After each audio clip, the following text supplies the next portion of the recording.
சேலம் மக்களவை தொகுதியில் போட்டியிடும் மக்கள் நீதி மய்ய வேட்பாளர் பிரபு மணிகண்டனை ஆதரித்து சூரமங்கலம் உழவர் சந்தையில் அதன் தலைவர் கமல்ஹாசன் வாக்கு சேகரித்தார்.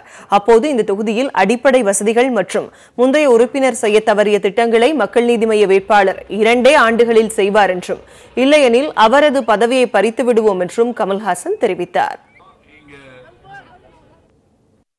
எங்கள் பிரதிநிதிகள் எல்லோரும் நீங்கள் எதிர்பார்த்ததை இப்ப போன எம்பி பண்ணாம விட்டுட்டு போயிருக்காருல, பாலத்தில இருந்து குப்பையில இருந்து எல்லாம் அப்படியே இருக்கு.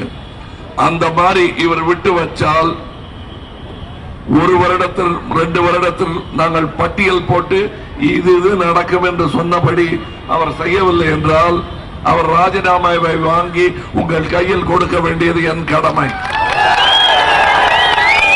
இதற்கெல்லாம் ஒத்துக்கொண்டுதான் நாங்கள் இந்த பயணத்தை துவங்கி இருக்கிறோம்.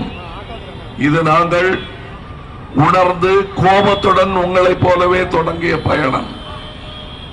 இதுல தியாகம் ஒண்ணல்ல, கடமையாக நினைத்து நாங்கள் செய்து கொண்டிருக்கிறோம். இந்த மாற்றத்திற்கான விதையை நீங்கள் தூவியே ஆக வேண்டும். இல்லைன்னா இன்னொரு தலைமுறை, இன்னும் 2 தலைமுறை ஒன்னத்திற்கும் பிரயோஜனம் இல்லாமல் ஆகிவிடும்.